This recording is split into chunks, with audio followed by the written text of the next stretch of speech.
Olá, colegas, tudo bem? Falarei nesse vídeo sobre história do Brasil. Meu nome é Marilúcia da Costa Pinheiro, sou conhecida aqui no YouTube como Mari Costa, mas podem me chamar de Mari Pinheiro, Marilúcia Pinheiro, sintam-se à vontade. O tema que abordarei nesse vídeo será a abolição da escravatura e a queda da monarquia. Então, com a pressão da Inglaterra sobre o Brasil, a parte política, e militar da Inglaterra começaram a fazer muita pressão no Brasil para extinguir o tráfico de escravos. E também os parlamentares do Brasil começaram a acolher, essa ideia da Inglaterra.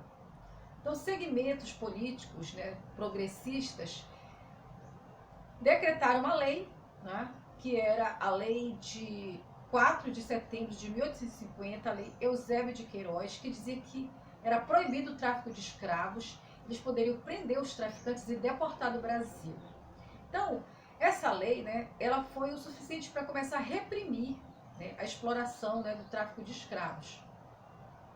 E conseguiu o apoio de segmentos da sociedade, como, por exemplo, de parlamentares, da imprensa, de intelectuais, artistas, militares. E esses segmentos da sociedade começaram a fazer pressão para acabar com a escravidão no Brasil. Mas haviam aqueles que apoiavam a escravidão, que viviam da exploração dos escravos. E por isso foi feito assim lentamente nessa mudança. Não foi uma coisa que aconteceu de uma hora para outra, foi feito leis para mudar essa situação, e não prejudicar aquelas pessoas que viviam da exploração dos escravos.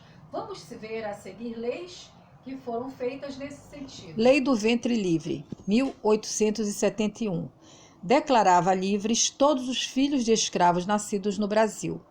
Assim, a lei libertava também os donos de escravos da onerosa obrigação de alimentar os filhos de escravos que seriam livres. Lei dos Sexagenários, 1885.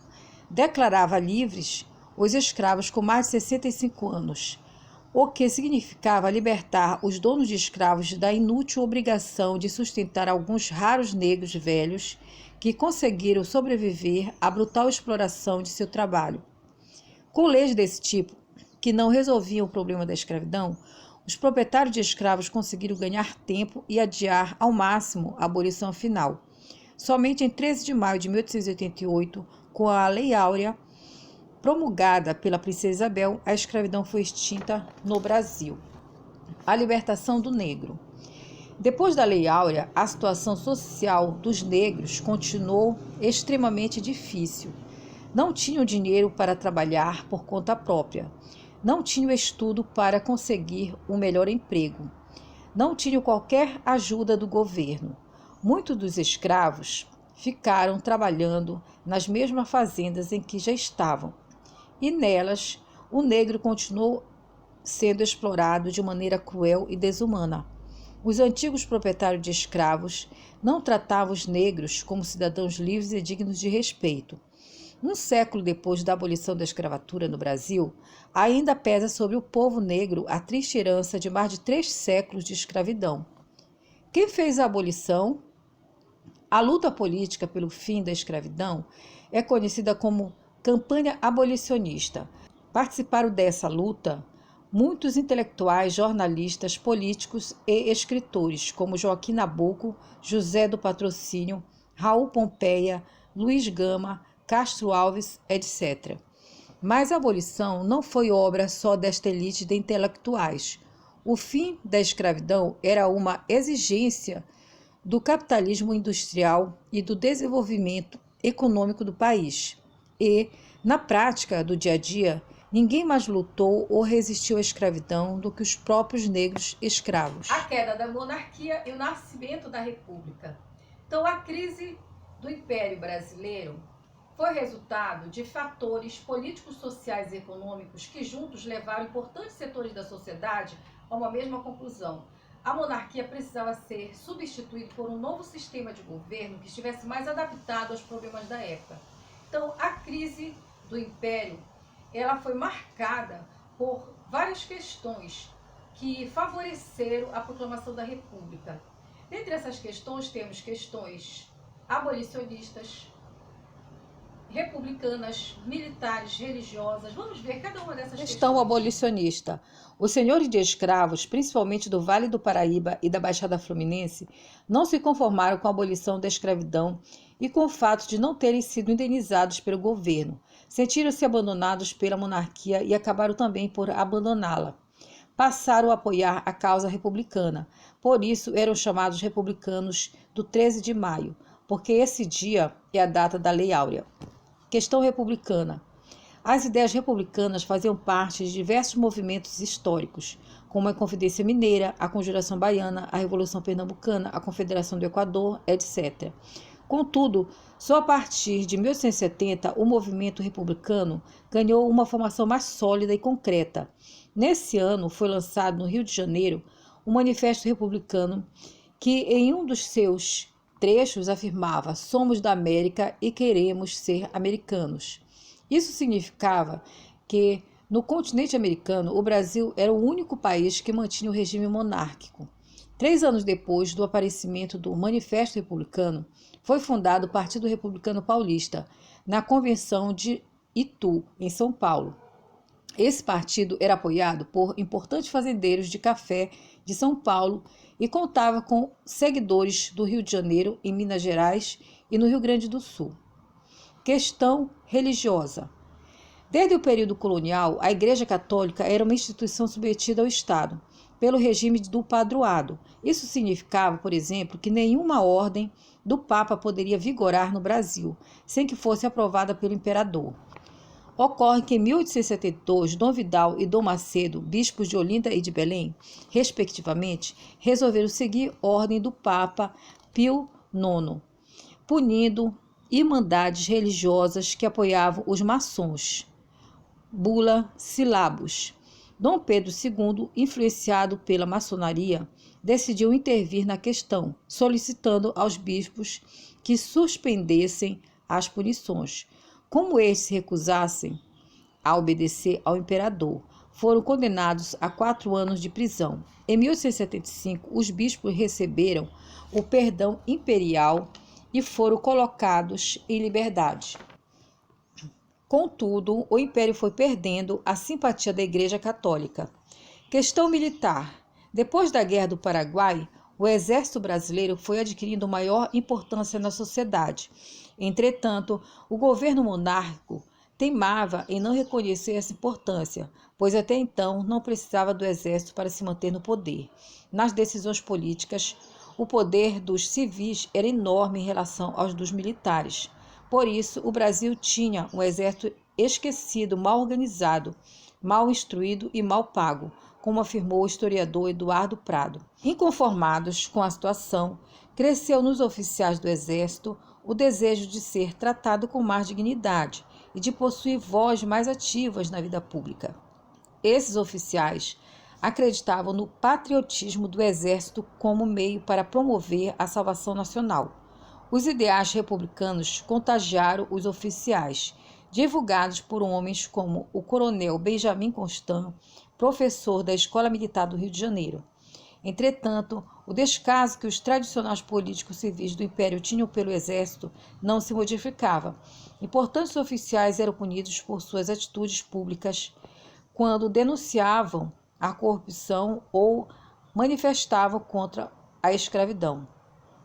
Foi em meio a essa situação que surgiu em 1884 a questão militar provocada pela revolta de grandes chefes do exército, como o Marechal Deodoro da Fonseca, contra as punições ao tenente-coronel Antônio Sena Madureira, favorável à abolição dos escravos, e ao coronel Ernesto Augusto da Cunha Matos, que denunciou corrupção encobertada por policiais. A proclamação da República. Com tantos setores da sociedade em oposição à monarquia, isso possibilitou a tranquilidade do sucesso do golpe político que instaurou a República do Brasil.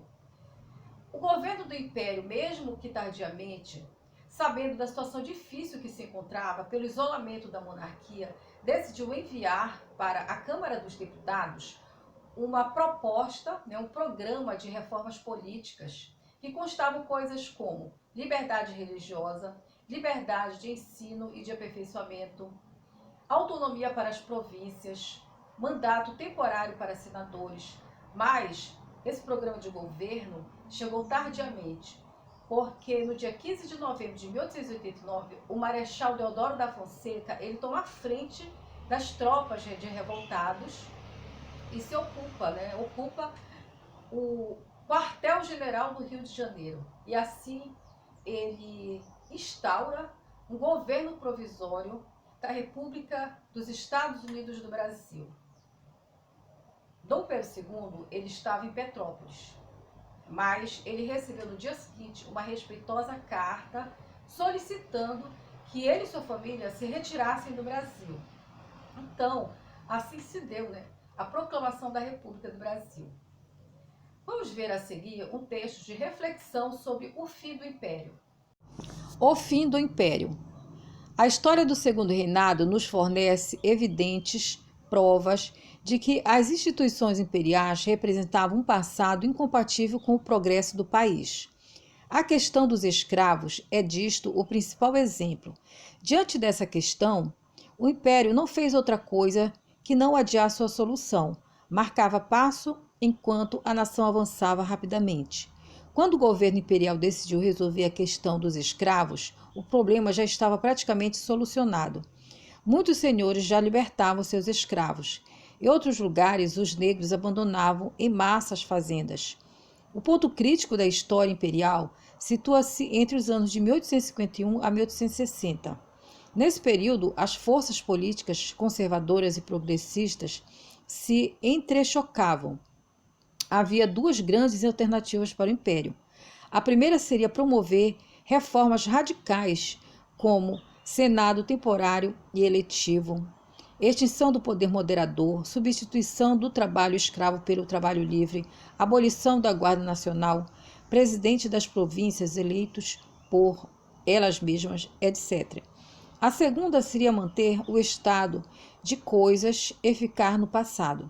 Foi esta a alternativa adotada. Por que essa imobilidade do Império? Porque essa incapacidade de se adaptar ao processo evolutivo do país.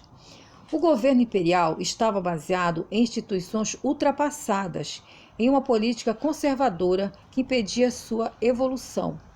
Escorando tudo isso estava o próprio imperador, absorvido em detalhes administrativos e manias literárias. Dom Pedro II sempre se mostrou incapaz de compreender o processo social que se desenrolava sob suas vistas. Para ele, política e administração se confundiam com o corriqueiro expediente diário de despachar papéis e fiscalizar a conduta dos subordinados. Nunca passou de um bom burocrata.